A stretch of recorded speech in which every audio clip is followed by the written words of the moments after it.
some help. Both teams trade goals, then both goalkeepers come up with big saves. Well, Blake Leishow, Jr. up along that sideline, and now the Blue Devils looking for the clear. Duke, one of its scrimmages this year was against the Buckeyes of Ohio State. C.J. Carpenter, who has battled injuries throughout his career, works against the long pole and feeds back out to Say, who had the first goal of the contest. Good defense by the long pole out top, shot wide. The defense for Parker Wildham, a senior. And again, since that was not on cage, down to 35 on the shot clock. And I would say I think that's one of the best rule changes they've made in lacrosse in a long time, because it really gives the defense a way to reward itself. Of course, not there, but overall, really good change, I think. Now, Joe Robertson, 8, took a solid check, but he was still able to follow through with a shot, and the sophomore who tallied 68 points a season ago gives Duke the lead back. Yeah, went with the low bouncing shot that time. Took a lot of contact even there at the end. Actually took a really hard shot, but he'll take that every time if it means a goal. Will O'Grady, the junior defenseman, was the one that lowered the shoulders and got into Robertson's chops. So 2-1, the Blue Devils have reclaimed the lead, and that possession was all set up after the goalkeeper Upgren was able to corral the ground ball behind the Duke cage. Great shot right there, and you can see leverage, how much that's needed. Face-off violation here against Furman, the first on the Paladins. So the Blue Devils off the reset with Terry Lindsay. So now the offensive middies come into the game. Nukai Montgomery, 15 in the blue. He works off the ball, top side of your screen. What an NCAA run he had last year. Furman's got to watch him. He had 8 goals in the NCAA tournament. Good check defense by the short stick. And Doogie McCoy. And a good check. Ball loose, and possession goes over to Furman, which wants a quick restart. Another big defensive play for the Paladins after Duke had already gone up a goal, was looking to double the advantage. Key cause turnover there. So remember now, 20 seconds to get this ball across the midfield line. And Furman does so with 3 seconds to spare. Austin Leonard, a speedy freshman, working in the middle of the field against the long pole of Peter Welch, one of the top defenders coming back for this Duke team. We talked about J.T. Harris, Lyles, number 2, close defender, as well as Cade Van Rapport. And how about this? Furman answers and ties the game up at 2-2. And it's another freshman, this time Tucker Brown out of Rehoboth Beach, Delaware. Coming up with a shot from downtown, goes upper 90. What a shot. Well, it'll be interesting to see how this game progresses. Coach John Danowski has played all 3 of his goalies in the preseason scrimmages, and so far so good for Furman. When it's been able to get a shot on cage, it has found the back of the net. Players on the near side wing, off camera, scrambling for position. But Abizaid fires it back, but Duke comes away with possession. That's the second time that Abizaid's been able to win the ball initially, but then Furman's not been able to come up with the face-off win. Well, we mentioned earlier Furman won 30% of its face-offs last year, and right now 1 win in 5 face-off attempts for the homestanding Paladins. The cradle down the alley for David McCann. And back out on top to Montgomery. I mentioned the run the sophomore had as a freshman in the playoffs last year, and what a save by Van de Bovenkamp. Again, he saved roughly 50% of the shots on goal last year. Had an outstanding year. Looking to build on it again. Already 2 saves. And between the 2 saves and the 2 caused turnovers, really keeping Furman neck and neck here. Well, the question is, can Furman capitalize here? A shot from close in, whistles wide. Furman with the backup. 58 seconds on the shot clock. By the way, getting back to the Furman netminder, if you will, he played unconscious minutes last year. In fact, he played all but 40 minutes. think he logged better than 800 minutes of playing time last year for Coach Richie Meade. Yeah, he was extremely reliable. So Furman now with an opportunity to take the lead. Very deliberate on offense, and that shot clock is now approaching 30 seconds, and take it off as Duke able to come away with a turnover. So a big stop by the Blue Devils. And now Upgren, the senior netminder, reversing the field. Turning up is Riley Welch, who had 16 goals for this Furman attack. Now the Paladins forced to play defense. 2-2 is our score here, just past the midpoint of quarter number 1. And obviously, Nate, a far different start for Furman in the second meeting as compared to the first one. That ricochets off the near side post as the midfielder Kevin Quigley just missed getting Duke's third goal. Here's an inside split dodge, sets up a bounce shot, but that is off the mark for Sayal. Back out to the top for the right-handed step-down shot from Robertson, which whistles wide. He was looking for his second. And this is something we were talking about with Williamson before the game about how valuable it is when a high percentage of your shots are on frame. Already we've seen a few from Duke that just were not on target. That one is, though. What a job getting to the inside, and that's Kevin Quigley, who was a junior midfielder, as he was able to take advantage of the defensive overplay by Matt Mahoney, and 12 in the blue gives Duke the lead back at 3-2. Yeah, going back to what you were saying earlier, very, very different story from what we saw earlier. And again, fighting through contact, point-blank shot. Good job following through. It will just keep his composure and focus even through the contact. Oh, there's a great shot. Smith for Duke, and there's Richie Meade, 187 all-time career wins. Modern technology on the sidelines these days. Back in my day, it was the beta tape before VHS came out. You know what I'm saying? I remember VHS. Don't quite remember the beta tape. Beta was what led to the VHS. But now, Furman playing defense. Duke has not led by more than a goal, and the Paladins have been able to answer each of the previous 2 Duke goals. Yeah, whether it's been the defense causing a turnover or Van de Bovenkamp coming up with a save, they've had an answer. Let's see if they do it again here. Garrett Ledman, one of those out there for the Blue Devils around the horn passing. Cameron Bador, hoping to stay healthy. And there's a big stat in this game so far, ground balls. And Duke has already hustled to 9 of those 12 that have been available so far. Great defense by the Furman long pole, but the efforts for Patrick Woodham go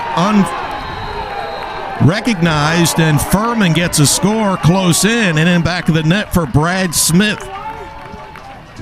So the Blue Devils able to go up to a 2-goal lead at 4-2. And again, a huge shot delivered. We'll see it again here. Watch this shot at the end after the goal. But fighting through it, no problem there for C.J. Carpenter. So as we mentioned earlier, the senior looking to stay injury-free. There you see Coach John Danowski, his 13th year at the helm of the Duke program. 3 national championships along the way.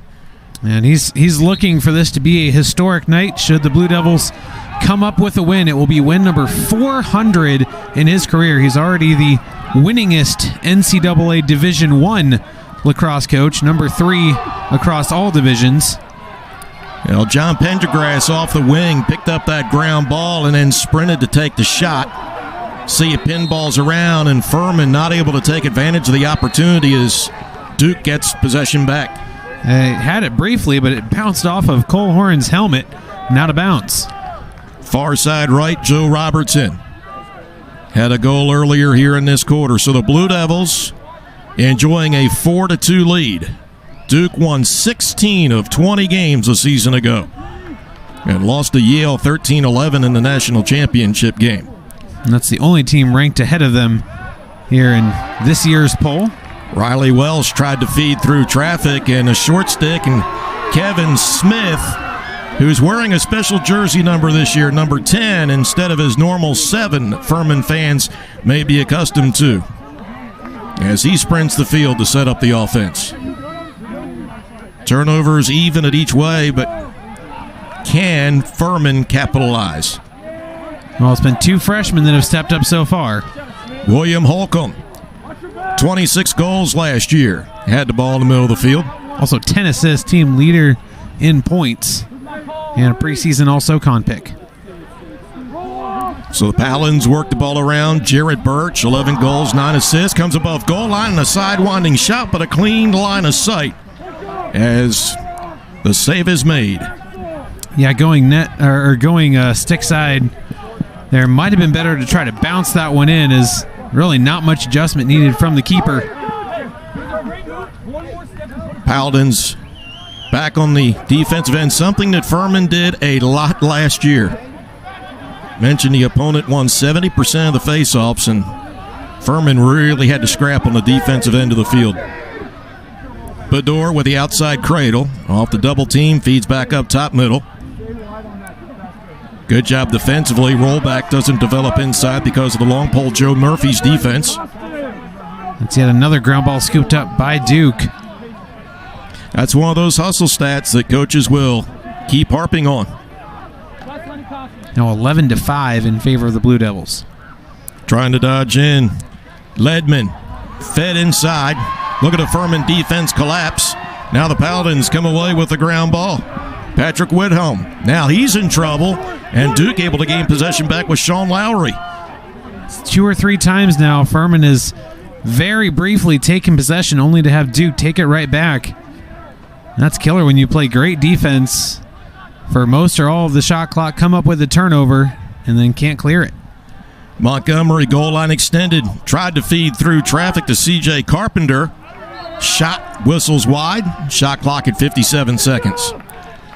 2.5 minutes to go here in this first quarter. Furman looking to stay in a 2-goal game. Back out top middle, sidewinding shot. Joe Robertson, who took the shot, may have never been able to get his hands free as that was off the mark. Paul might have gotten in there and tied him up. Yeah, that one well wide of where we would normally see his shots fall. And, of course, a Furman team that won 4 games a season ago played North Carolina Chapel Hill to a 1-goal game. Have to get it across. And did. Just barely. That's going to be an adjustment for us in the booth as well this year with the new shot clock. I do really like it, though, because there were times where a team would have possession for 4 or 5 minutes in a row and might have one shot on goal the whole time, and it just, frankly, it wasn't very enjoyable lacrosse to watch. Austin Leonard gets harassed by the senior midfielder John Pendergrass. The short stick had the defensive assignment. Looking for that left-hand shot, doesn't develop, so a little roll back inside. Austin Leonard, the freshman midfield, works against the slide, draws the long pole of Jack Fowler, and now back to the X position. Only 15 on the shot clock, gonna have to come up with something soon. Back to the X. Time, as you mentioned, now becoming a factor. Left-handed step-down shot, and again a clean line of sight, and yet another save. And look at the athletic footwork of the goalie in Upgren. Furman having to play defense. Duke on the breakout, and what a fantastic save, but a rebound opportunity out front, and a heads-up play is sweeping the ball back to Van de Bovenkamp. Both keepers showing their mettle here in the first quarter, coming with some big momentum-saving plays. Look at that. Saves are even at 3 each way. Holcomb works to the inside. Cross-field pass off the double team, and Furman scores. The step-down shot from the far side. And was it Carson Sorrells, the sophomore attack, 18? It was. Out of Ackworth, Georgia, youngsters showing up here for the Paladins. 2 freshmen and now a sophomore finding the back of the net against the number 2 team in the country. Paladins back within just 1. And 1 away from their total of the entire game last time these 2 teams met. 32 seconds left. Can somebody steal 1 more before the end of the quarter? And we actually had a flag thrown against the Blue Devils. Sean Lowry is in the penalty/substitution area. Do not know what it was, but there was a flag down not too far from the Furman cage. One of the 15 seniors/graduate students on the Blue Devils roster. And a key face-off win here for the long pole and the Paladins, and perhaps an opportunity for Furman to tie this up. Final possession of the first quarter and a timeout taken by head coach Richie Meade. That's a great timeout. 20 seconds going into the second quarter with a potentially tie game would be huge. We're going to toss it to break here, but we'll be back in just a couple moments. Furman trailing just by 1, 4-3. I am the legendary DQ chicken strip basket. And right now, I'm just $4.99. For this, and these, and those, and of course, that, so much that. One more time. This, and these, and those, and that. Now just $4.99 in the DQ chicken strip basket. Because I'm not fast food. I am fan food.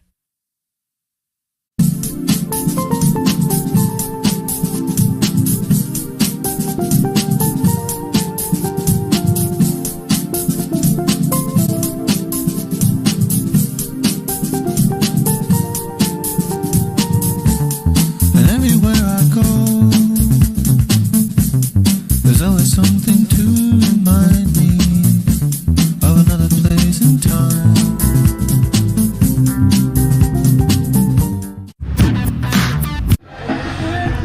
Well, as we come back, you see some of the action from here earlier on in this first quarter, which has been an entertaining one. Yeah, it's been extremely physical. Both keepers have come up with some big plays, but I think the story thus far has been Duke's dominance from the face-off circle and the Furman defensive response. Several caused turnovers, a few big saves, and now have a chance with 20 seconds left to potentially tie the game. By the way, they mentioned the Duke penalty, the first of the game. It's Sean Lowry, a 1-minute slash.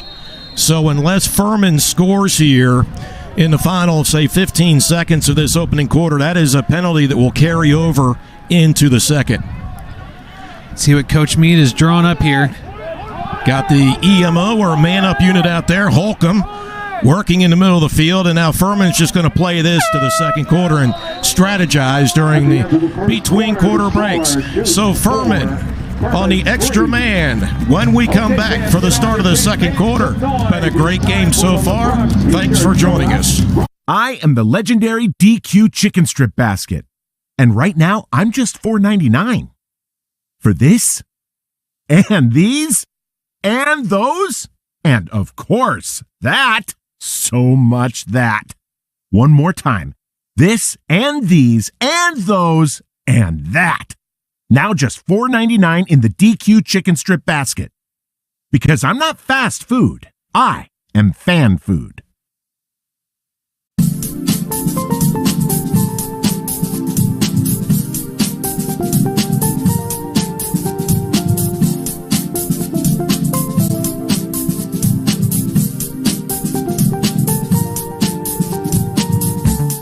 And everywhere I go,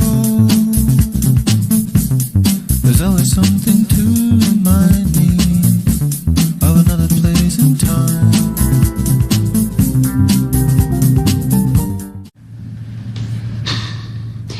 Julie means more to me than anything.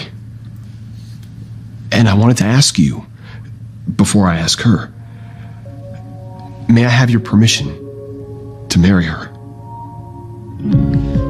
You're not just marrying her, you're marrying her whole world.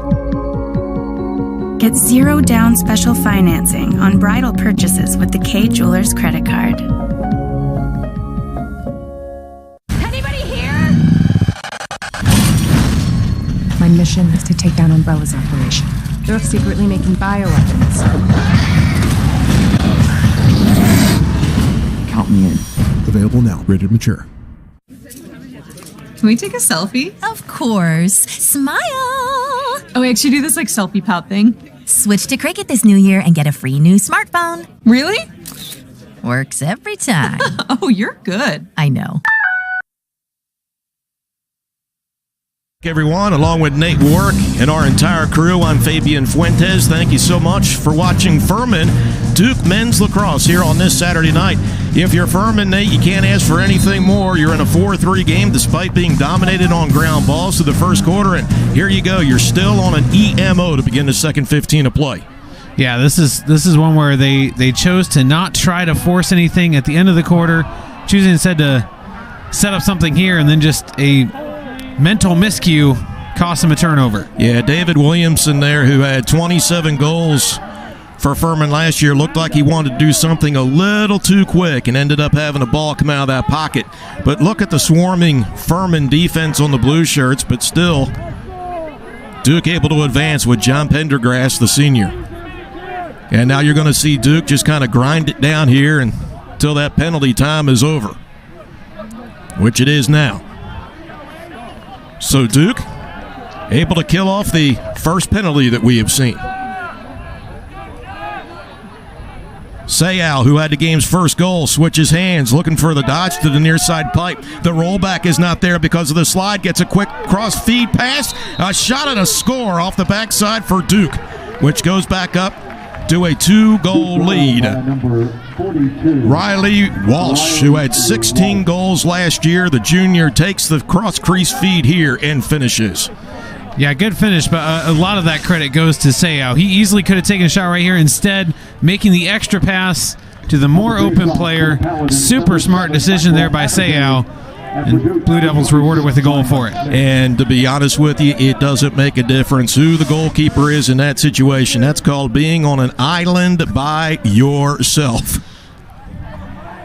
Yeah, when you're having to cover both sides of the goal at the same time, it's a no-win situation. So, Nate, a big swing in the game. Furman turns the ball over on the last few seconds of its EMO opportunity, and then Duke is able to make the Paladins pay by capitalizing on the ensuing possession. Well, Furman's already responded well just by winning the faceoff. That's been something that has been very hard to come by here in the early going. So they have a chance to cut this back to a 1-goal game, but a couple careless turnovers last time down the field. See how they do this time. Austin Leonard on the outside cradle draws the short stick assignment from Terry Lindsay, and back to the X position for Williamson, trying to come above goal line as he worked against the long pole. Again, this Duke defense is so stellar in close, including J.T. Giles Harris. He's number 2 at the edge of the crease. Preseason All-American. The long pole had 22 caused turnovers last year and wreaking havoc on Keegan Pearl, who has to go wide up the alley. Back to Williamson. Switches hands. Shot clock. Nate looked up at it. It's tough to get used to. It's down to the final quarter of a minute. And there you see just about a 2-1 advantage right now as far as shots go for Duke. Yet it is a 2-goal separation. Little spin move for Ben Lehman. The freshman midfielder shoots low, but the save down around the ankles for Upgren. Save number 4 for Upgren here on the night. Chance for Duke to push the advantage to 3 for the first time tonight. Ball loose across the midfield line. Strong check by Austin Leonard in there for Furman. He got shoved from the backside by Walker Scaglione, the junior long pole, and Furman comes away with a ground ball. That's a big win there. They haven't, again, they've been severely outperformed on the ground balls, but that's a big cause turnover and ground ball pickup. The cradle now for Jad Kreiser, the junior. Short stick midi into the game now. As Furman sets up offense, Jack Barron working against Jack Folk. Paladins -2 right now. Ground balls starting to even up a little bit. It was heavily in favor of the Blue Devils early. Holcomb working back at that X. Working against Scaglione. Get a whistle. And a violation, crease violation here on Furman, so Duke gets possession back. Again, some more self-inflicted wounds here by Furman. Come with some great defensive plays, but against a team that's the quality of Duke, you can only do that so many times before you really start having to pay for it. The stutter step move from Montgomery. The quick missile shot is off the mark.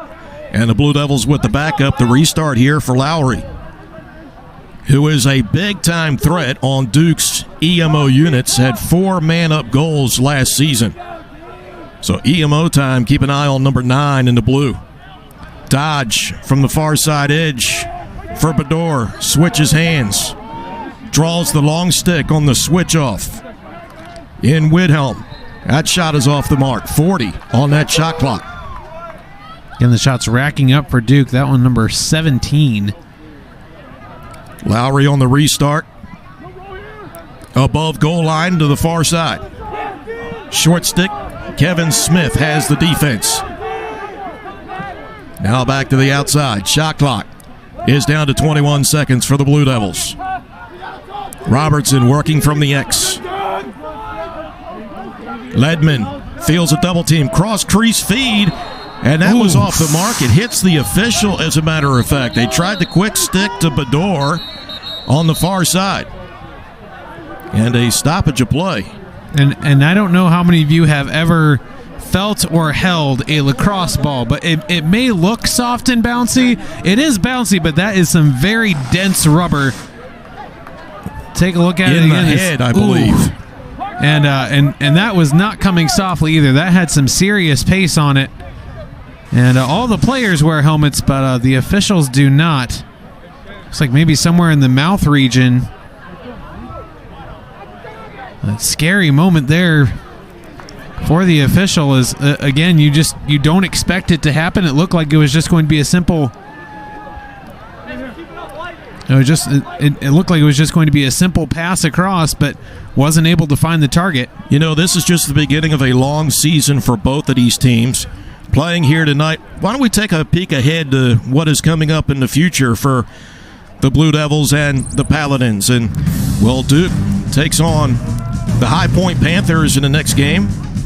And then we'll head off to Jacksonville, Florida to take on the Dolphins. And then the big one right there, February 6th. Not that they're all big, but you do have some games that you circle on the calendar. Denver's coming across the country to visit Durham, and then another home game against Penn to close out the month of February. Duke will go to Richmond to start the month of March. So just what's coming up for the Duke Blue Devils in the near future. And yeah, Duke over the course of the season will play 7 different teams that are currently ranked in the top 25. So definitely a tough gauntlet of games. Trying to get off to a good start here tonight and with a 2-goal lead, but Furman, to their credit, has really put up a great fight thus far.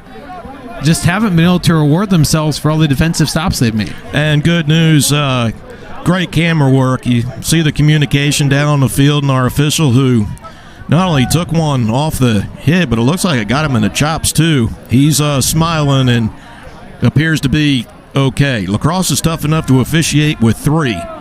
Take one out of that equation, the job becomes that much more difficult.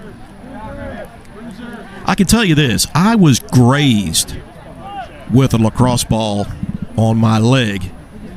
And I was a catcher in baseball, and I'm not building this thing up to, but that was more painful than ever taking a foul ball off the kneecap or off the noggin. I mean, and it stung for minutes. So nonetheless, the Furman Paladins have possession. That's Holcomb. The All-Southern Conference selection. It's a foot race behind the cage as he comes above goal line.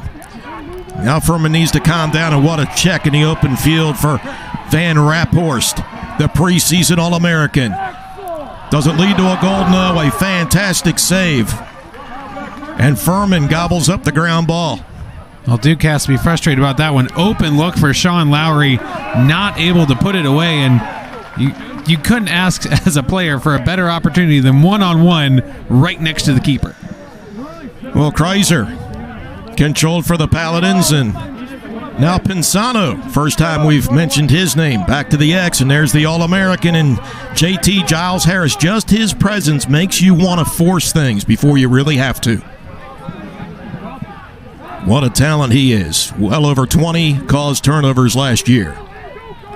After a first quarter where we saw 7 goals, including one in the opening minute, it has really ground to a halt here. Duke picking up 1 goal here through the first 6 minutes of the second quarter. But other than that, it has been very quiet. A lot of great defensive plays, couple saves. Back to the outside, and a step-down bounce shot finds the back of the net for Riley Walsh. 42 in the Blues, scores from distance. And for the first time tonight, we see the Blue Devils with a 3-goal lead. Now it's the second goal of the night for Walsh. Tough bouncer and a right on cue. So off the turf, and now the going gets a little bit more difficult for this Furman team. Again, Duke last year averaged nearly 14 goals a game. But right now, a little shorthanded on offense, so to speak, for Duke. Yeah, Justin Gutterding's gone with his 113 points, and Brad Smith, we mentioned earlier, 65 points last year, two-time All-American. He's currently out indefinitely with a foot injury. But yet, this Duke team just continues to find ways to score, and there's the face-off win for Brian Smith. Well, just Furman not able to capitalize several times in a row. How are they going to respond here on this possession? Duke already having opened up a 3-goal lead. Again, very different from 5 years ago where Duke led, I think it was 6 or 7-1 after the first quarter. Furman has done a much better job of challenging, contesting just like that. Well, good recovery from Montgomery as Duke maintains possession. Trying to dodge, looking for that rollback. Sidearm shot whistles wide out of the pocket of Cameron Bador's cross. Bador has one tally to his credit. Now Sean Lowry off the restart. I talked about some of the big weapons for Duke, but as we've seen even in this game, pretty much everybody on the field is dangerous for them. Already 5 different players scoring here in this first half. Ledman, a freshman, was well off the mark with that bounce shot. We're now under 30 seconds on the Duke shot clock. Ledman back out, top middle, step down shot, ricochets off the near side pipe and careens all the way out on the near sideline to the midfield stripe. Swept ahead by the Blue Devils and Montgomery. Duke able to settle the ground ball and a reset of the shot clock since that ball hit the pipe. It's the second shot for Duke that has gone off of either a post or a crossbar. And the attack has just been relentless. Yeah, we're starting to see Duke wrap up some impressive shot numbers. My eyes aren't what they used to be, but is that 22? Correct, 22-9. Shots on goal just 9-7. Montgomery tried to throw that one in the back of the net, and that's off the mark. And now Furman looking for the clear with Patrick Widhelm. Station to station passing off to the short stick. William Holcomb across the midfield line. Draws a lot of interest. Multiple flags are on the turf, and Furman will go on its second man-up opportunity unless the Paladins get the goal here. So Furman with 50 seconds on that shot clock, and will go on the EMO. Jack Barron works with that outside cradle. Looking for that open lane. Looking for the backdoor cutter. Goes crossfield, topside right. So goal line extended. Down to 6:45 to go here. Little speed dodge to the edge of the crease for Holcomb, who just bull rushes his way in. Will they score a goal? No. No goal. Well, you just saw William Holcomb, 6'1", 176, just bull rush his way to the edge of the crease. And now we'll find out the penalty as we look at that again. Take a look here, and tough play. I'm going to wait for the official word on why that doesn't count. Strong challenge from the keeper. Holcomb fought through it. Referees having a discussion. I don't know. You've seen more lacrosse than I, but that one looked like a good goal.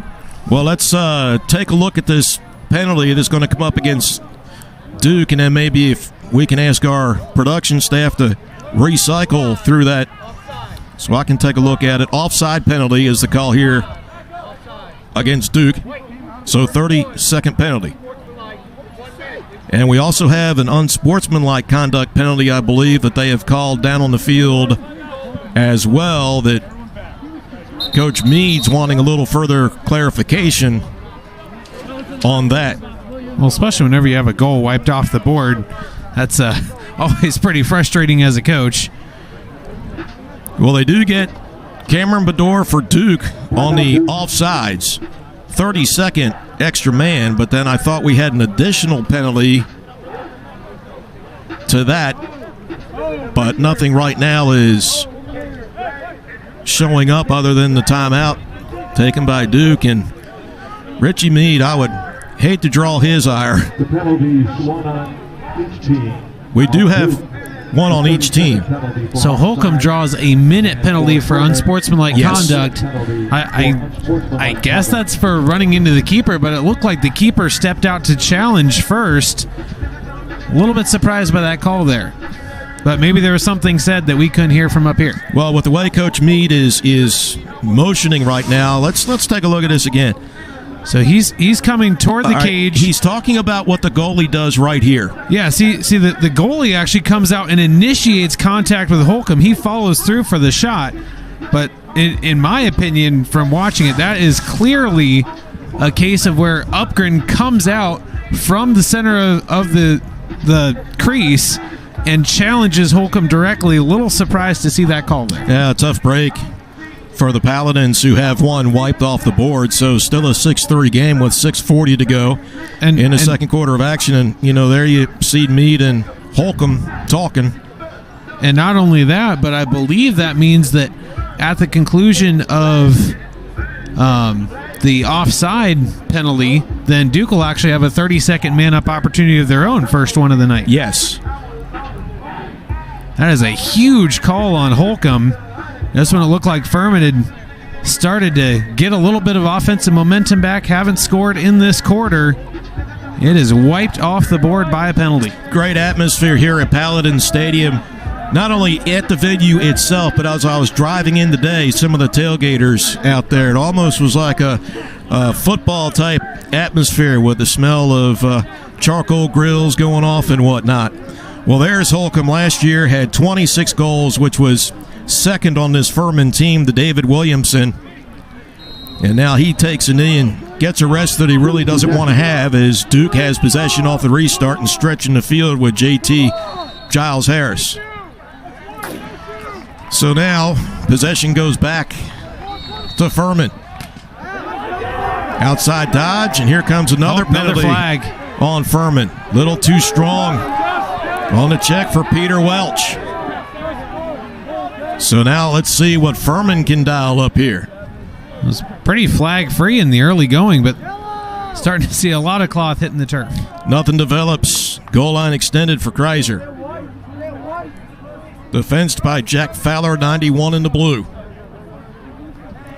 Furman still with 50 seconds on that shot clock. There's John Pendergrass, standout midfielder, coming back in for the Blue Devils. The outside crater. Pendergrass with the defense. Seemed very aggressive with that short stick. Now the slide with the All-American Giles Harris. Down to the final 30 seconds and a timeout taken by Furman and Richie Meade. So we'll keep it here. How about some of the numbers with 5:37, Nate, left here in the second quarter of play? Oh, Duke, the big one besides the score of 6-3 is the shots, 24-9. But on goal is still just 9-7. Duke has managed to put a bunch of shots toward goal, but only a relative few on goal. 3 saves for Van de Bovenkamp, but still a 3-goal deficit for Furman. And fans, stay with us. Coming up at halftime, stay with us for the halftime report. We've got first half highlights. We'll also take a look at some of the stats from the opening 2 quarters. All that and more coming up in 5 minutes and 37 game seconds from now on the halftime report. So looking forward to that. Boy, what weather conditions we have here tonight. Not much wind. Feels like a fall night. Temperatures were in the 60s today. As somebody who has seen several Februaries in Greenville, this is about as good as it gets. Oh. So out of this Furman timeout, let's see what the Paladins are able to orchestrate here. It is a fresh shot clock, and Holcomb will put the ball back into play for the White Tops. The last time Furman was not able to capitalize on the man-up opportunity. Let's see if they can do it this time. Squeezing it in, Holcomb working out top right now with that right-handed cradle, looking for the shot, but couldn't get it away because of the long pole of Scaglione. Scaglione once again has that topside defense. Furman pitches into the belly of the defense, and that shot is just off the mark, just wide of Holcomb, who got a pretty good check from Van Raphorst, the All-American, 7 in the blue.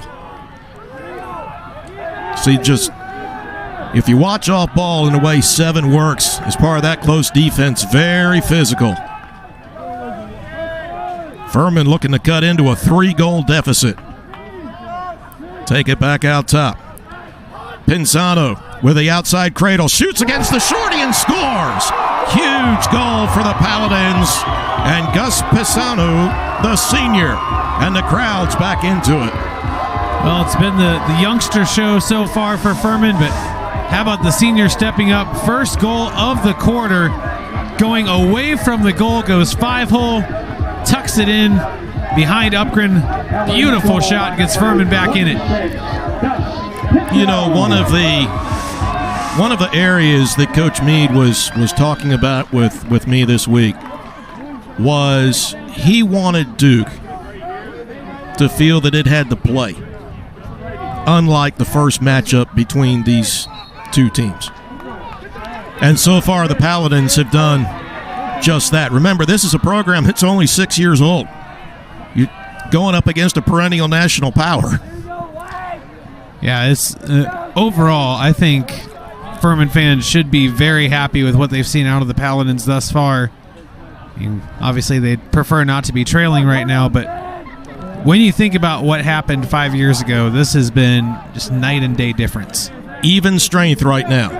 A 6-4 lead for the team that possesses the ball. The Duke Blue Devils, good shutdown defense as Riley Walsh gets denied.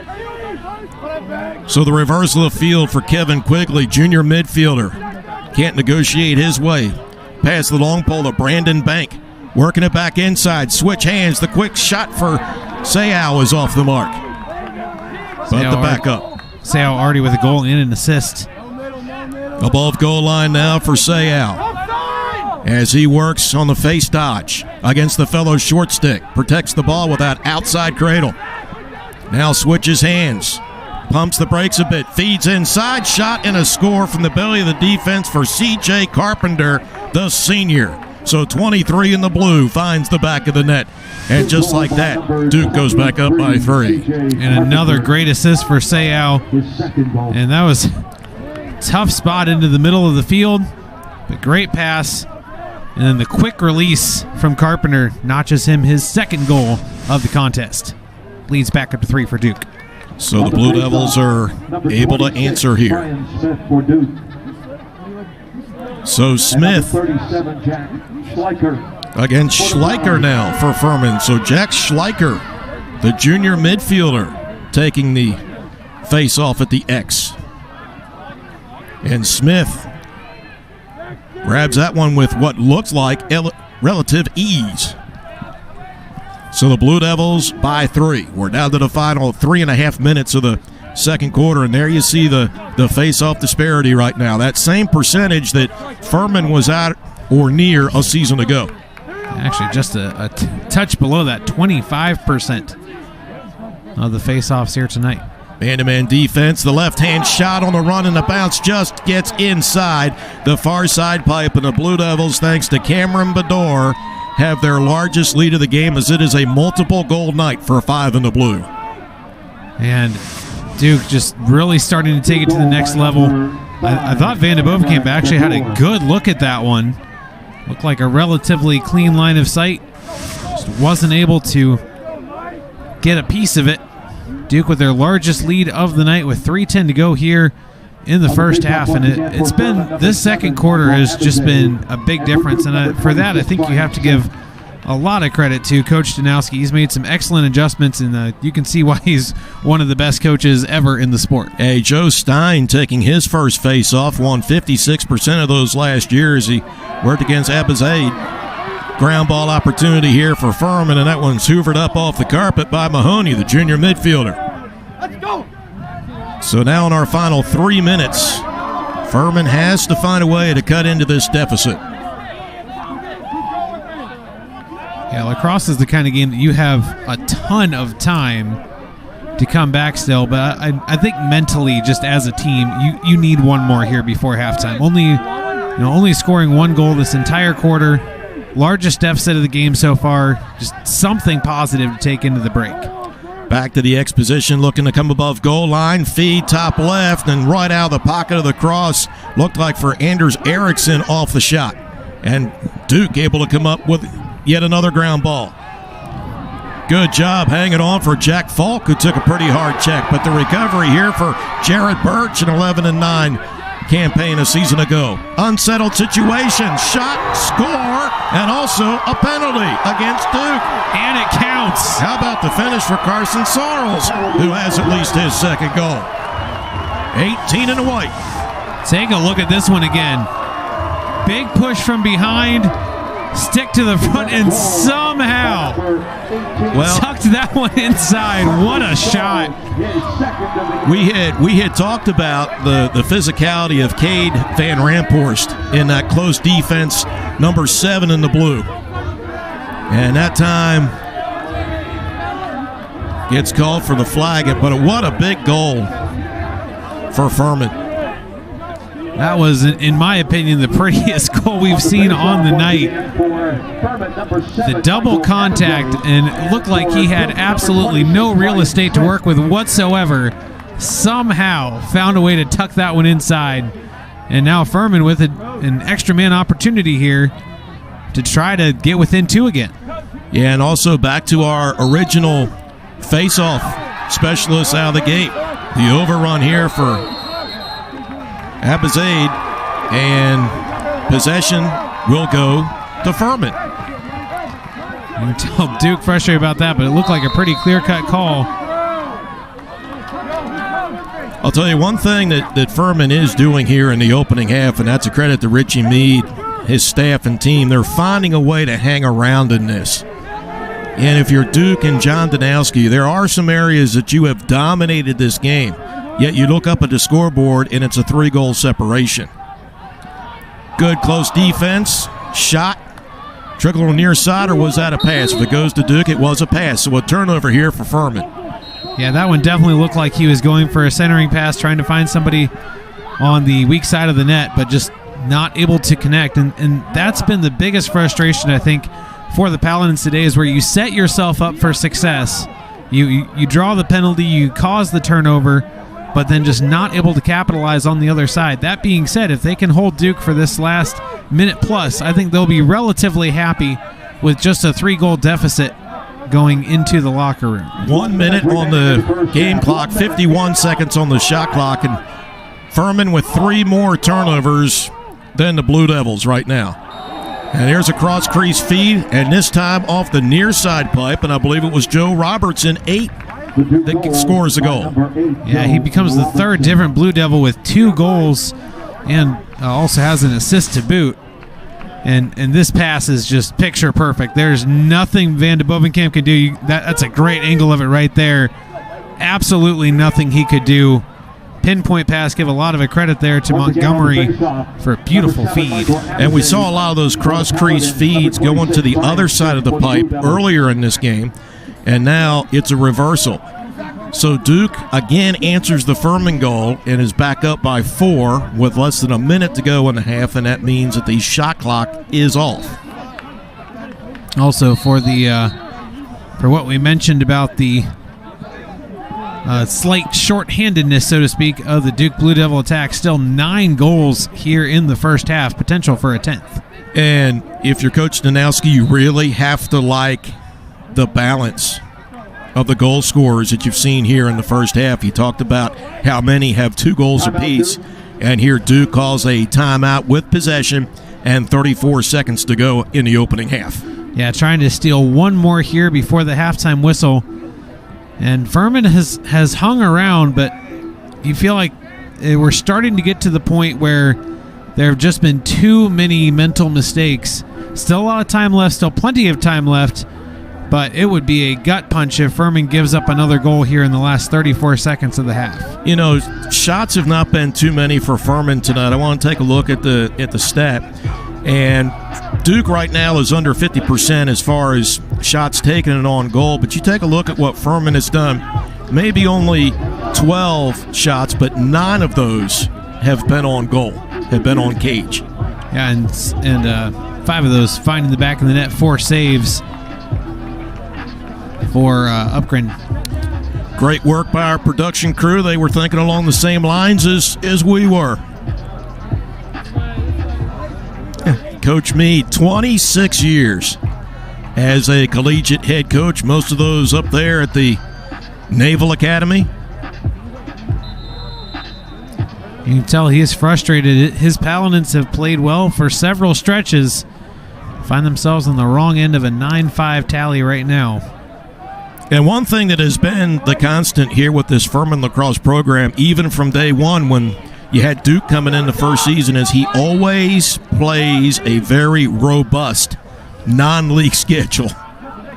Yeah, we'll be looking at this more later, but lest you think this is just kind of an outlier of, we'll just schedule a tough game or two, they go up to UNC next game, which is not going to be any easier at all.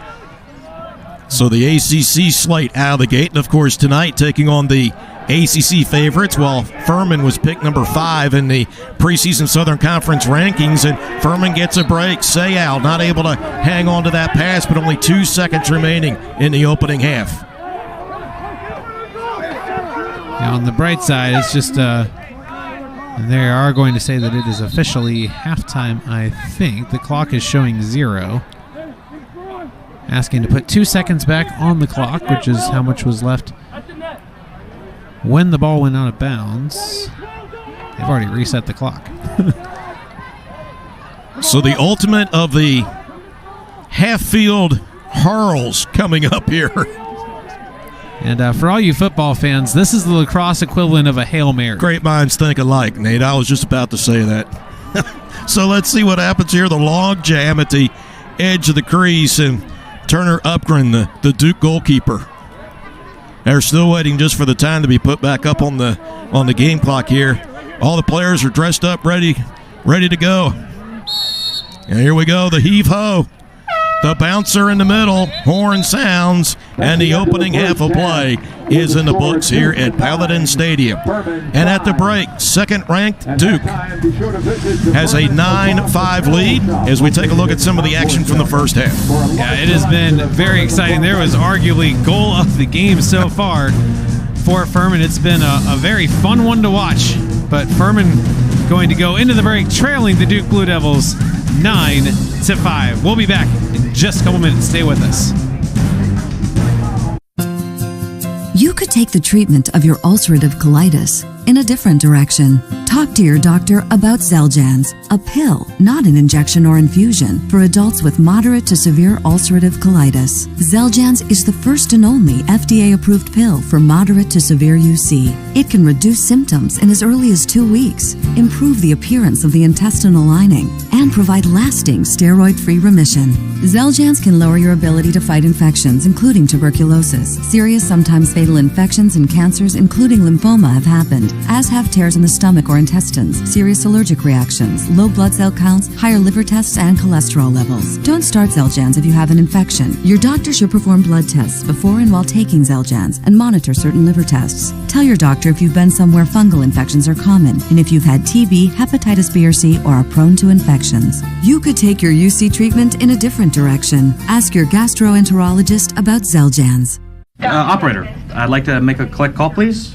First name Bob, last name is We Oughta Baby Eats a Boy. Hello? Collect call for Mr. Bob. We Oughta Baby Eats a Boy. Sorry, wrong number. Who's that, dear? Bob, they had a baby. It's a boy. If you like saving money, call Geico. A 15-minute call could save you 15% or more on car insurance. Last name is We Oughta Baby Eats a Boy, 8 pounds, 3 ounces. Mother's doing fine.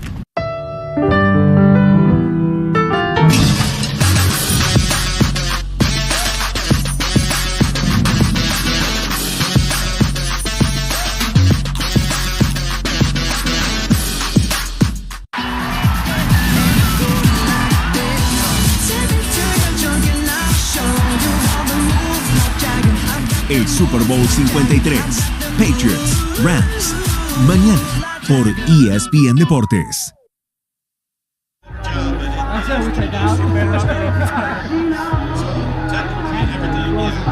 a few spots on campus today to show you what life is like as a paladin.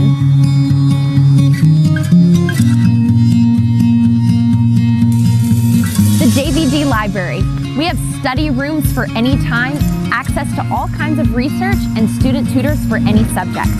The library is always busy with students, be it studying in a quiet spot or hanging out on the porch with friends. This is the Trone Student Center, where you can study, watch the game, or just hang out. It also houses our student organizations on campus, like the Furman University Student Activities Board, Student Government Association, and the Heller Service Corps. Downstairs, we have the Paladin Food Court and Tupelo Honey Cafe serving Southern brunch all day long. This is the dining hall, or the DH. We have a wide variety of options like a Mongolian grill, locally sourced vegetables, and even a waffle bar. You'll see students in here hanging out, studying, and eating lots of cookies.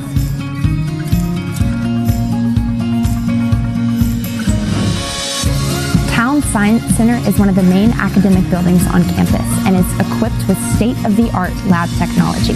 Furman's small class size allows students to engage with each other and with their professors for classroom discussion.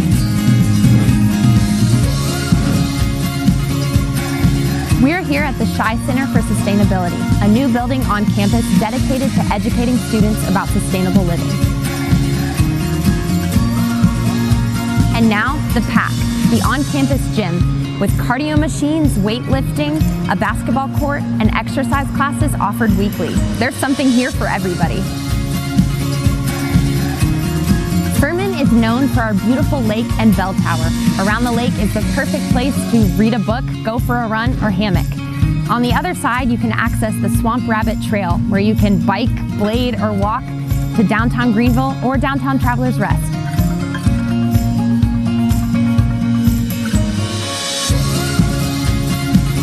Furman fields 20 Division I. Abedzaid, the sophomore. Counters for Furman.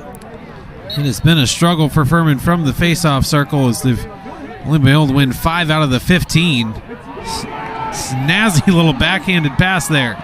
That's Peter Welch. Has the ball ripped away from him as the long pole strips the fellow long pole. Furman trying to go in transition, and this was tipped out by a blue shirt, so Furman maintains possession. Got a little bit of a break there. That was almost turnover number 12. Furman now able to set up their offense. So Holcomb with the cradle. Restart, and Welch comes over to harass him with that long pole, threatening a slide on Holcomb, who puts it in reverse, flips back out to David Williamson. So now Furman uses the entire field. The ride here for Prendergast. Feed into the middle, Holcomb with the overrun, but able to recover. So Furman just trying to calm down here. That shot clock still has 40 seconds remaining. I talked about the turnovers, 11 of them. Only 2 of those were actually caused. A lot of just mental errors.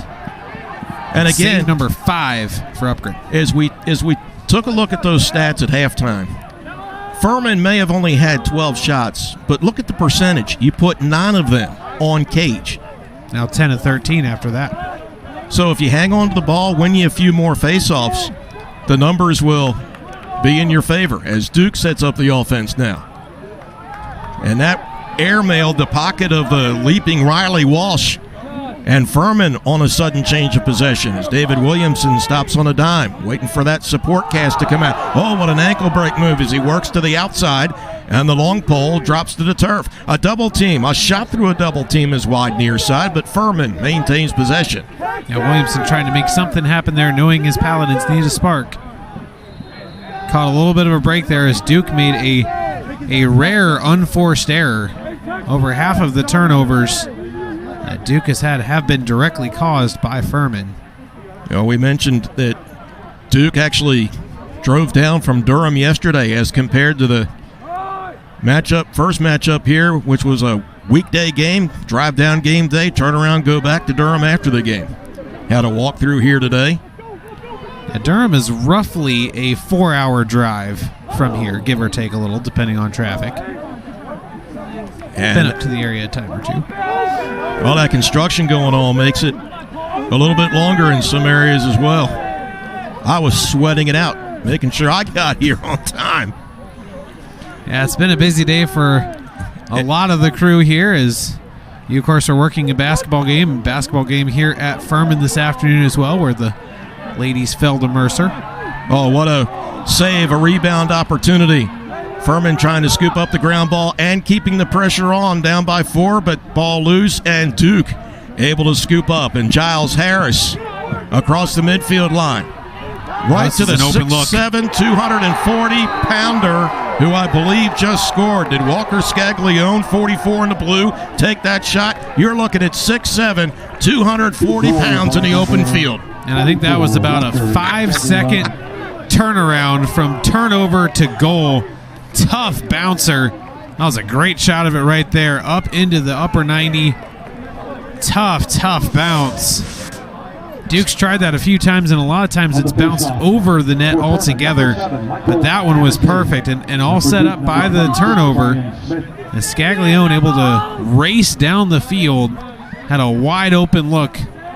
And just like that, Duke doubling up on Furman 10-5 here in the third quarter. So the long pole gets the goal here. Smith wins the faceoff for the Blue Devils and looking to attack right away. No, leaves one off. Shot and great save by Van de Bovenkamp. It's number 4 for him on the night.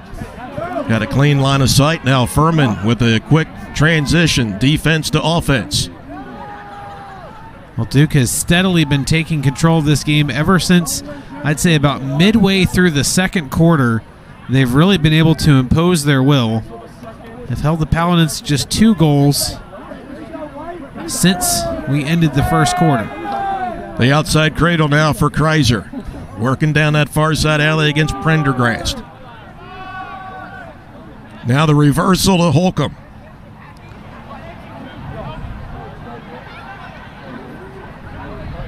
Little screen set, trying to set up the inside shot. Nothing never develops, and there's one of those turnovers that you were talking about earlier, Nate. David Williamson tried to do something before he had the ball in the pocket. Yeah, Williamson, a senior, that's something you just don't expect out of your senior leadership. Mental error, and nobody really on him. That's a nice takeaway, though, or almost takeaway. Fantastic hustle by Jared Birch, 20 points last year. Ball loose. Great hustle by the Paladins. Will it pay off in possession? Officials say Duke ball. 2 seconds to get this one over. And that's what the coaches are yelling right now. He only has 2 seconds to make it 20. And what's the whistle for? I believe he was not in the proper spot on the field for the restart. And that one is heaved forward. Watch out, an opportunity. Pass. Unsettled here, and that ricochets off the far side cross. Rebound opportunity in the finish here for Joe Robertson. 8 in the blue. Cleanly fields the ball after it ricochets off the far side pipe and deposits it into the net. And Duke has firmly pressed their foot on the gas pedal. Take a look at this crazy deflection, but Robertson, calm, cool, and collected, picks it up. Low hard shot, and it is a hat trick for our player to watch, and he's tacked on an assist for good measure. 4 points now for Robertson here this evening, keying the Duke attack. And Furman definitely on the wrong side of the scoreboard at this point. Now trailing by 6. Had to chuckle because I was watching the 5'10" Zach Scott sprinting in from the wing line with a 6'7", 240 Scaglione. And Furman has possession. So been all Duke here in the third quarter, Nate. Yeah, you don't realize how big of a difference 9 inches is till you see 2 people standing next to each other. Yeah, I got to credit Zach. I mean, he wasn't giving any ground. He was returning stick jaunts, if you will. So Furman on the offense. A lot of credit to Duke for the defensive adjustments they've made, just the overall pressure. It really flustered the Furman attack. And this is what you would expect out of the number 2 team in the country. They gave up some early goals, but ever since then they have really cracked down hard. And Furman has had nothing but tough sledding here since late in the first quarter. Williams' shot wide, but Furman off the restart. 25 on the shot clock. The outside cradle for Sorrells, who has a couple of goals. Working against Scaglione. Trying to get to that inside. Cross-crease feed off the pocket of Birch. 10 seconds. But Furman hustles, and as Nate mentioned, getting near desperation time on that shot clock for the guys in white. That was actually a great pass they had earlier. They're just going to intentionally lob it down. They knew they were going to run out of shot clock. Just wanted to basically punt it away. Make Duke start from as far away as possible. First, it wasn't technically a shot clock violation, but that one definitely caused by the shot clock. Riley Walsh, midfield area, and drops one off to Kevin Quigley. Take a look at that ground ball total right now. 5 ground ball separation. Yeah, Furman's really done a good job of tightening up that gap. At the beginning, Duke was getting about a 3-to-1 ratio on them in ground balls. But they just have not been able to reward themselves. They've earned themselves a lot of possessions, but Duke continuing to pour it on. And a long score for Sayal, who had the game's first goal, as he was working one-on-one with Matt Mahoney, who had the defense. And you're going to see 4 get the better of 30 in the white. Sayal having himself a game as well. 2 goals and 2 assists. Now, and on just 4 shots, whereas it has taken Robertson 10 shots to record the hat trick. But Sayal doing a little bit of everything on the offense for Duke. And you can see why this team averaged about 14 goals a game. Good for 4th in all of D1 last year. So Duke has outscored Furman 3-0 here in the third quarter, which has 8:42 remaining. And 8-2 since the first.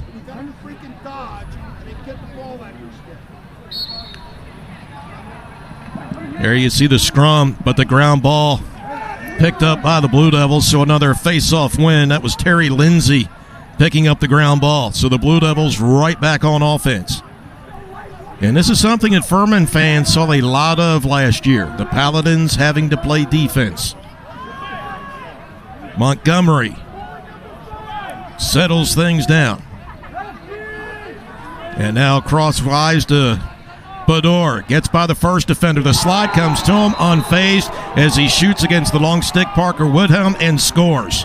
Second goal for Bador, and right now it's just getting out of control quicker and quicker for Furman as they have just been rattled by the constant attack, as that one was shot number 34 of the game for the Blue Devils, and we aren't even halfway through the third quarter yet.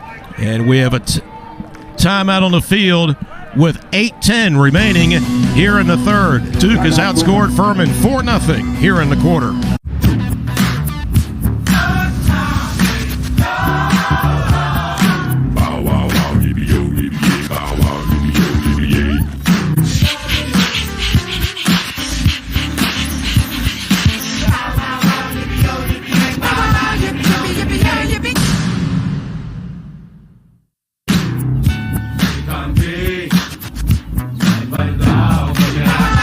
Don't get mad. Get E-Trade, dog.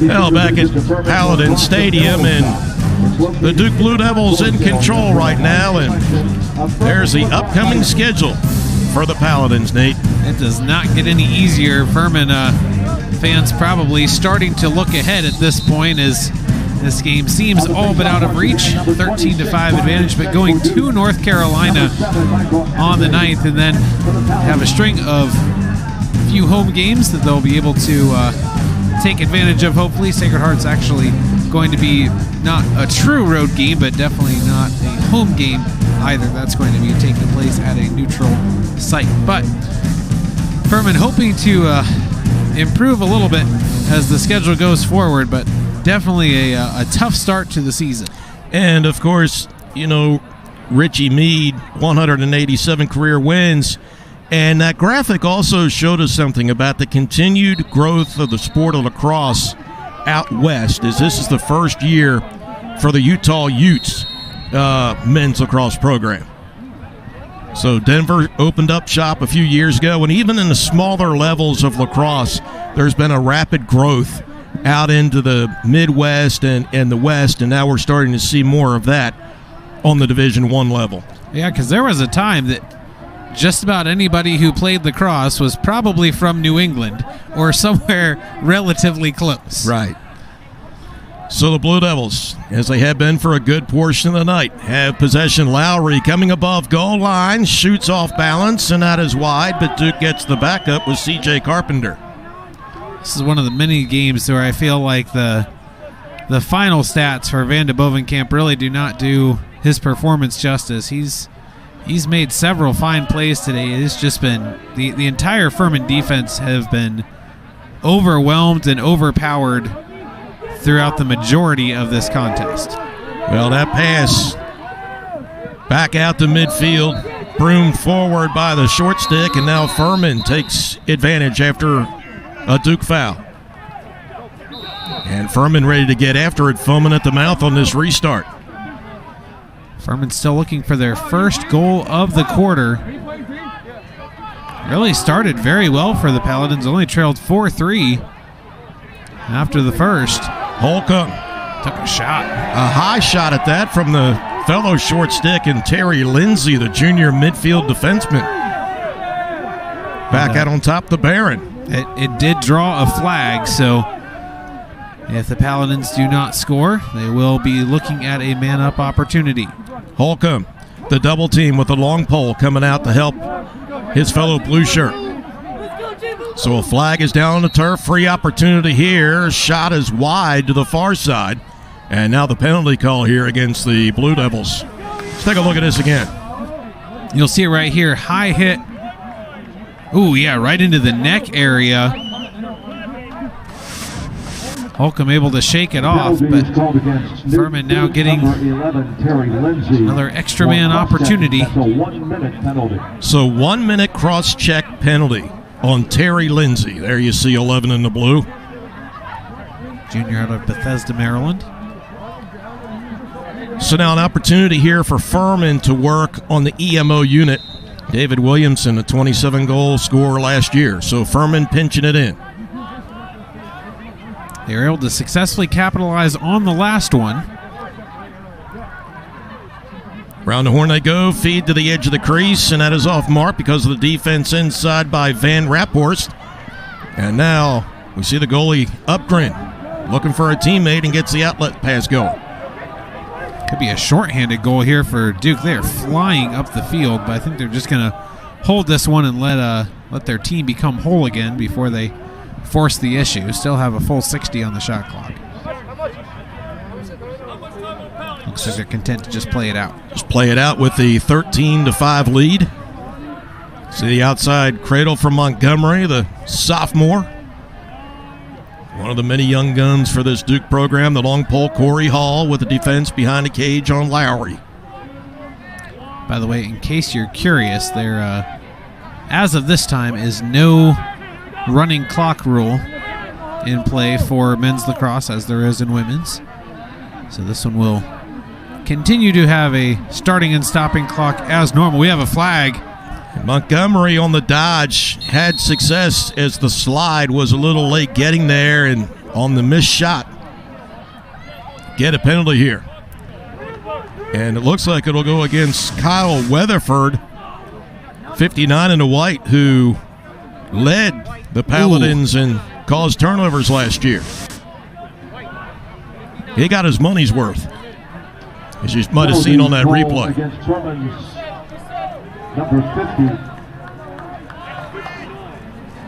So 59, Kyle Weatherford called for the penalty. So that's 1 minute slashing. So Duke is on the EMO. And of course, Kyle wore 54 last year. He's in 59 this year. That in the memory of Furman lacrosse student athlete Jackson Roberts, who died in January of last year prior to his senior season as a student coach here with the Paladins. Step down shot, that deflected by a defender, bounding out of bounds, and what hustle by the goalkeeper and Van de Bovenkamp to win the backup. Or does the officiating crew change the call here? Well, they initially signaled Duke. It looked like Van de Bovenkamp had it, but they're going to say it remains Duke possession here with 50 on the shot clock. Outside cradle for Joe Robertson, 68 points last year. Kevin Quigley back to Robertson. See Furman trying to pack it in on that defense. Back to the near side. The low shot is in for Kevin Quigley. So the EMO for Duke and 12 in the blue. Quigley. And now 6 different Blue Devils with multiple goals this game. Balanced indeed. And took that shot right around the long pole of Joe Murphy, the sophomore. Good pass, clean field, and an open throw to the cage. And it has been a long third quarter if you're wearing the purple of the Paladins. Yeah, Duke has been able to cash in a minimum of 4 goals all 3 quarters, 4, 5, and 5. But unlike the previous quarter, Furman has not been able to come up with any kind of answer. They will get a possession here, though. Procedure here against Duke, and I believe that for the entire game is Duke's first violation on a face-off as Holcomb cradles for Furman, middle of the field. Yeah, overall, they have done excellent job from the face-off circle. Or X, I suppose it is. Well, down the alley here, Kreiser trying to free up for that inside right-hand shot, trying to leverage his way in. He does, but draws the slide, then gets checked from the backside, finally has the ball jarred loose. And the battle for the little white thing continues. The officials have stopped play. We get a hold call here against Duke, and Furman keeps the ball. I think they had 4 blue jerseys all there around the ball, just nobody able to get a clean pickup on it. And it will remain with the Paladins. And they did get a fresh shot clock out of that as well. So we're down to the final 3 minutes, 3.5 minutes of this, the third quarter in the 2019 season opener. Overall, a quarter that the Paladins would like to forget, but they'd love to take a little bit of something positive here at the end of it. Oh, what a save. The low shot for Jared Birch and the kick save for Upgren. Rebound opportunity, and Upgren takes matters into his own hands. Upgren's really had a solid game as well. Tiny bit of a shaky start, but has really stepped up. 7 saves to just the 5 goals allowed. Furman sets up shop in a redo here for Sean Lowry, who had that come out of his stick, and that was just a tough-looking possession for Duke once they tried to set up the offense. Well, Furman will take it. Yeah.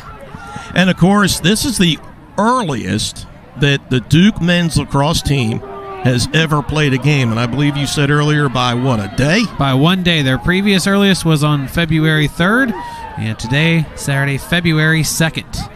And, also, another little fun fact, they are the only Division I team that will play 5 matches in February. Wow. And by the way, to you, our crew, and viewers, happy Groundhog Day. Back out top early. And a score. Long time coming. David Williamson made a couple of mental mistakes earlier, comes up with the first Furman goal here of this third quarter as they try to take something positive. Nice low snapshot, able to squeak it past Upgren. And Furman has their 6th goal of the night. Something to build on here. So they cashed it in.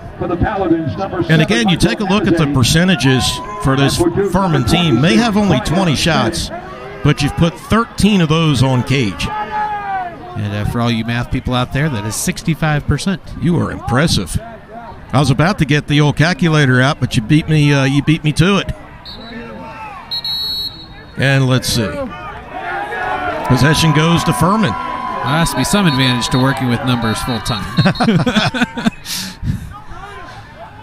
Far less than the mathematician, and we may have an equipment issue for one of the Furman long poles. They have to make a change. And here we go.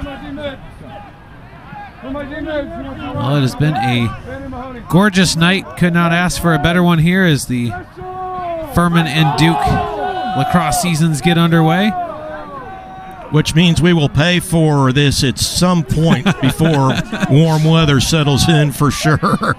Yeah, we'll come out next week and it'll be 25 degrees. And well, that shot from the sharp angle may have been altered by the long pole of Van Raphorst, one of the preseason All-Americans, and now Duke trying to get the clear. You're looking at Prendergast. Oh, nice little swim move. Gets tripped up from the backside, and the flag comes in. Play stopped. And Furman here will pick up a flag. Yeah, Furman looked like they were getting a little excessive there. And part of it's just a kind of frustration fouls at this point. Saw David Williamson, and then it looked like Holcomb, who was there to try to finish things off on that young man, and John Prendergast, the senior. He took one from the backside and then a couple as he was down on the turf. See if it's Holcomb they did get for that foul. No, it's actually been on the initial hit by Birch. That's going to end up drawing the flag and the penalty.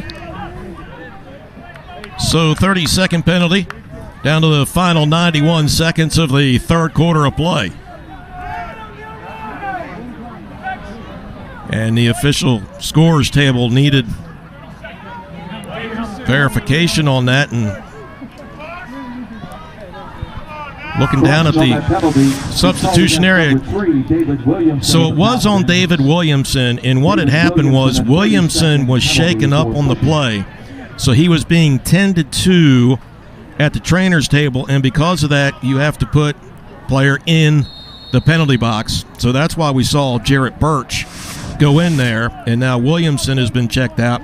So he's in there. I was going to say, I didn't time. think he was involved in the play at all, and it definitely looked like it was on Holcomb. So good explanation there. So Duke, another man-up opportunity. Cross crease feed out top, nothing develops. Furman defense communicating here. Remember now for Duke, number 9, Sean Lowry, had 4 man-up goals. He was behind cage that time, and what a job in the crease for Van de Bovenkamp. He has seen a lot of shots today. That one, number 39. A lot of those not on frame, but he has come up with 7 saves. And you know, let me say this about the Furman netminder. Mentioned earlier that he played all but 40 minutes last year. Now, he played over 800 minutes. Take into account that his team only won 30% of the faceoffs. And then you throw the turnovers in there. That young man has seen a lot out there in that crease. And has seen a lot out there tonight as well. Oh, nice little spin move by Jarrett Birch. Lowers that shoulder, overhand shot. Wide, the back up, behind the head shot, and oh my, what a score! Scratch my back with a hacksaw. That was the All-Southern Conference selection, William Holcomb. Oh my! Oh, this one you could watch, I don't know, maybe 7 or 8 times. What a nifty shot. Take a look at another angle here. It's a heads-up play on the pass initially, but how about that shot? Just a little no-look. We'll get one more look at it here. This is a great angle. A little no-look behind the back, over the shoulder, tagging it into the far side. Keegan Pearl gets the assist. I revoke my earlier statement about the prettiest goal of the night. That one has taken the crown. And with 2 seconds left, Furman with a big momentum boost, actually getting the last 2 goals of the third quarter. And it will take some positive momentum here into quarter number 4 in just a couple seconds. And Furman does get the face-off win, though it will not amount to anything. So we are 45 minutes into the season opener, and the Blue Devils have a 14-7 lead as we head to the break.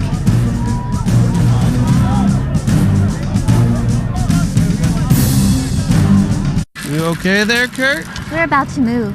Karate helps relieve some of the house buying stress. At least you don't have to worry about homeowners insurance. Call Geico. I'm calling Geico right now. Get to know Geico for homeowners insurance.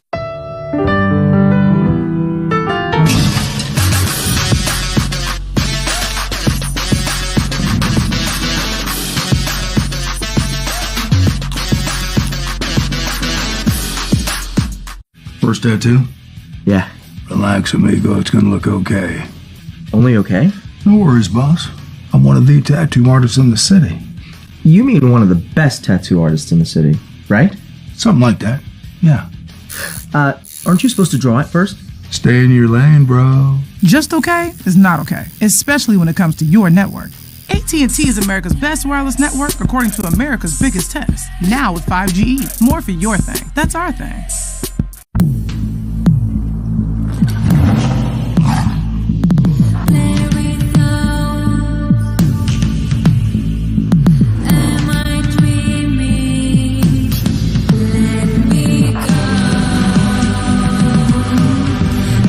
The F-Pace, the SUV with the heart of a Jaguar. For great offers, visit your Jaguar retailer during the Impeccable Timing sales event.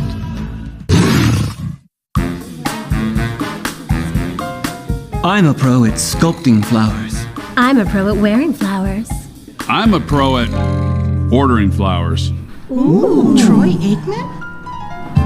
At proflowers.com, you can get your choice of a dozen roses with a free glass vase. This Valentine's Day, go to proflowers.com. Click on the mic and enter the promo code for your choice of a dozen roses with a free glass vase for $24.99 plus shipping and handling. Order like a pro. Shop proflowers.com, code ROMEO.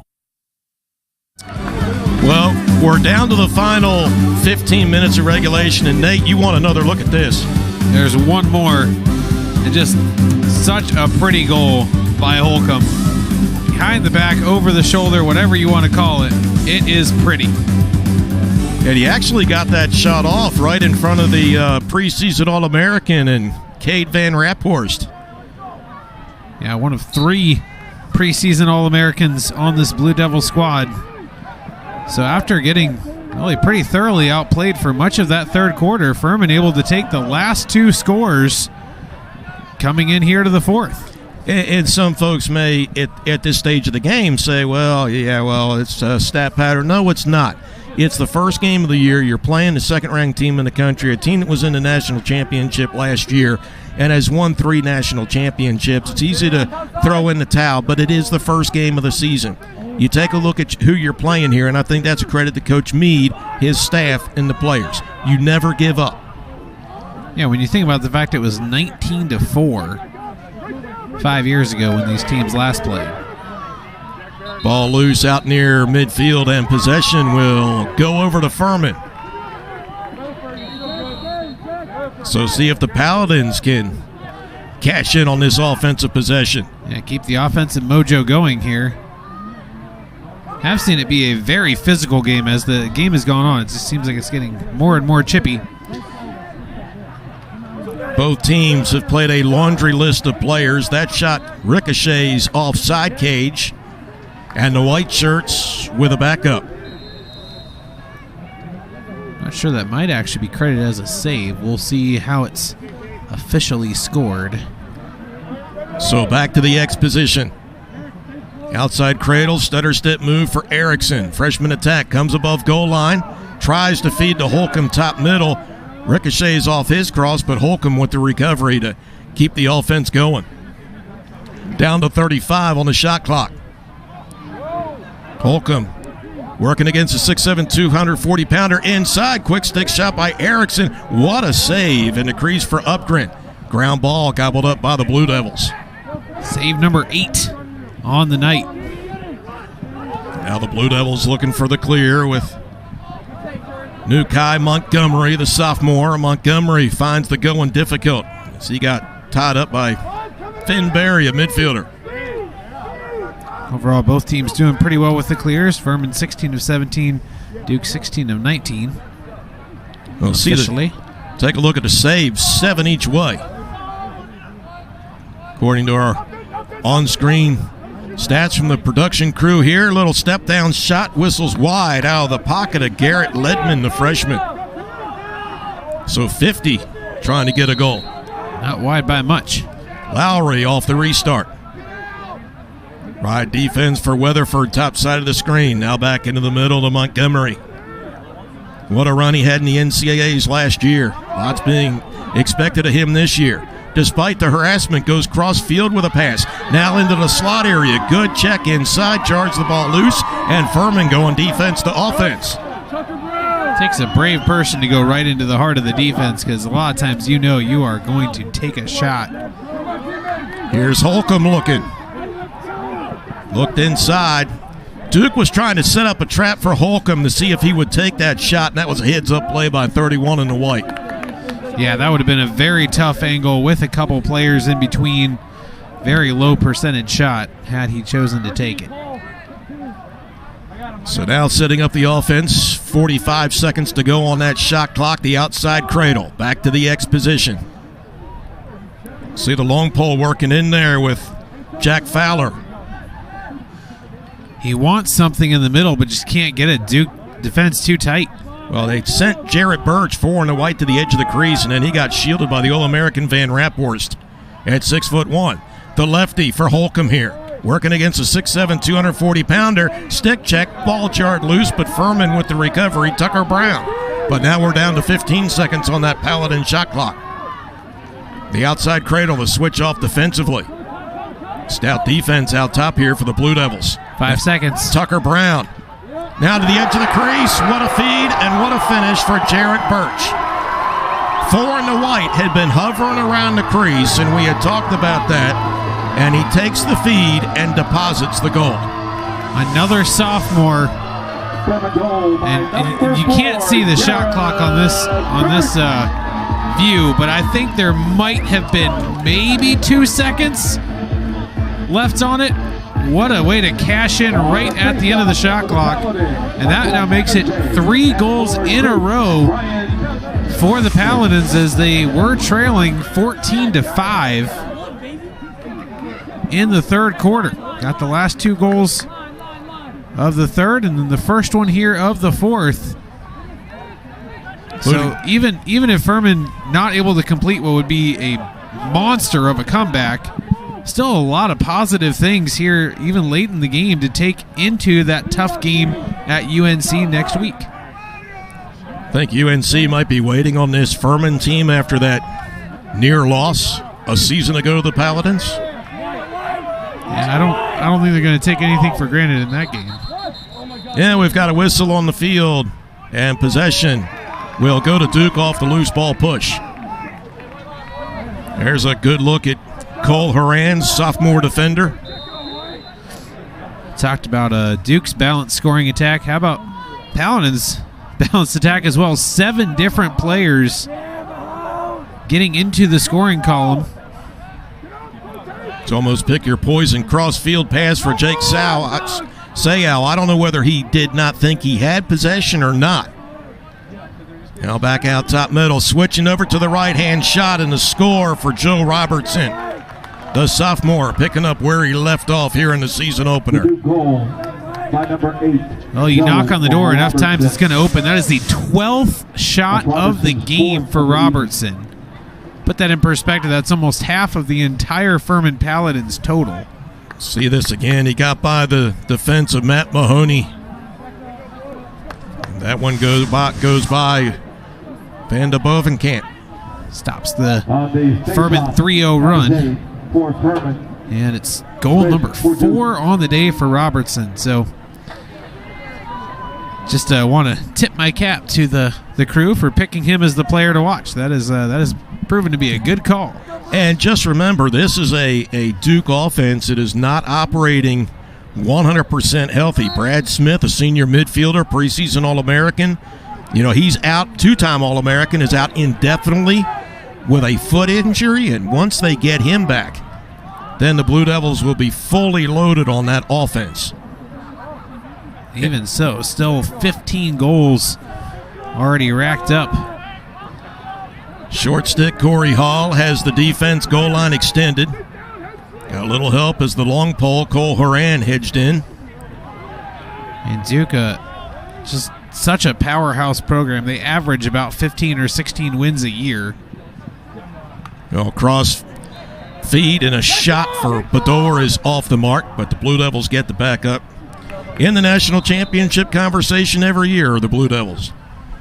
And that's a huge credit to Coach Danowski, who is assuming the Blue Devils are able to hang on here for the last 9+ minutes. Be notching win number 400 of his very storied career. He had almost 200 at Hofstra and says getting close to the 200 mark here at Duke. Had one other stint previous to Hofstra, but has just had an amazing career. One of the best win percentages among all coaches. Number 3 in NCAA titles among all coaches. As we mentioned earlier, number 3 in wins. Little stutter step move for Tucker Brown. Opts to give up the ball, and now back to David Williamson working on that face dodge. Prendergast has the ride. And the duo curling behind the cage. Now coming above goal line, a quick shot. Wide for Williamson, but Furman with the backup. And Coach Danowski, 399 and 194. And you mentioned earlier, on the verge of becoming the first Division I men's lacrosse coach in history to win 400 games. Yeah, back in 2017, he earned himself the title of winningest Division I men's lacrosse coach, but this would be a huge milestone added to his already tall pillar, if you will. Birch's initial shot ricocheted off the crossbar. Kreiser grabbed the ball out of midair to keep the Furman possession going. A reset of the shot clock inside middle, and what a strip check by Peter Welch, who had 22 caused turnovers for the Blue Devils defense last year. And that was Anders Eriksson who was trying to do something with it for the Paladins. And now the Blue Devils get possession back. Just about midway through the fourth and final quarter of regulation here at Paladin Stadium. Second all-time matchup between the Paladins and the Blue Devils on the lacrosse field. Furman has been able to crank down on defense. It's been thus far anyway, a much better defensive effort than we've seen through the first 3 quarters. Quigley with the outside cradle, little reverse, and now draws the long pole after the short stick gave way. Pass across field to Robertson. Last check, 8 in the blue had taken 12 shots. Now working off in the middle, say it. To the right-hand shot, goes low, and what a save, and no rebound opportunity given up by Van de Bovenkamp. So now Furman looking to clear. Looks like they have a pretty clear lane up through the middle. Good shot from field level as Holcomb gets across the midfield line. The ride for Jack Falk. Holcomb's just going to hold things up, survey the lay of the land. Good check there by Falk. Holcomb turns to the outside, looking for that right-hand shot, and scores high to high. Just inside the far side pipe for William Holcomb, 31 in the white. Holcomb tagging on his second goal of the game. Didn't quite have the style flair of the first, but a pretty shot nonetheless, and it will count all the same. And this is where, if you're Furman, yes, there is theoretically, technically a chance you could get 6 goals in 6 minutes, but it's not very likely. But if you can win the fourth quarter, you've lost every quarter thus far, been outscored by Duke every single quarter. If you can win the fourth quarter, what does that do for you as a team heading into that tough game at UNC? If you can say, hey, in the fourth quarter, we were able to outscore the number 2 team in the country, and just the momentum boost that would be. Well, the other thing to take a look at here, and I don't know how you look at this. If you're Duke, you're playing a lot of players, but Furman has scored 4 of the last 5 goals that we have seen in this game. Remember, Duke scored the first 5 goals in the third quarter, and since then, 2 to close out the third for Furman, 2 here. The Duke's 1 in the fourth, so 4 of the last 5 goals have been scored by the Paladins. Scooped up. And again, when you go down by almost 10 goals, it's really easy for a team to just kind of hang up the hat, toss in the towel, whatever you want to say at that point. but they have not done that. They've done a great job of keeping up the intensity. There's been no lack of effort. What a move to the inside, the shot for Lowry. He paid the price. A physical check, a legal one, and you see him kind of shaking the head around a little bit. I think that was Badur who actually got leveled pretty hard there. Little stutter step move. Shot is off the mark out of the pocket of Garrett Ledman. Only 15 on the shot clock now. Ledman working near side. Draws the slide, gives the pass away. It's a numbers game. The edge of the feed, edge of the crease, and the finish for C.J. Carpenter. Make him the second player with a hat trick. As the shot clock winding down, great pass inside, good feed, and another one where almost no chance, as that was from point-blank range. Good response from Duke. Stretch the lead back up to 7. You know, they really like C.J. Carpenter, a senior, and the fact that he is still playing. He has had to overcome so many injuries in his Blue Devil career. I think 23 just gave you a bow. Yeah. Thank you.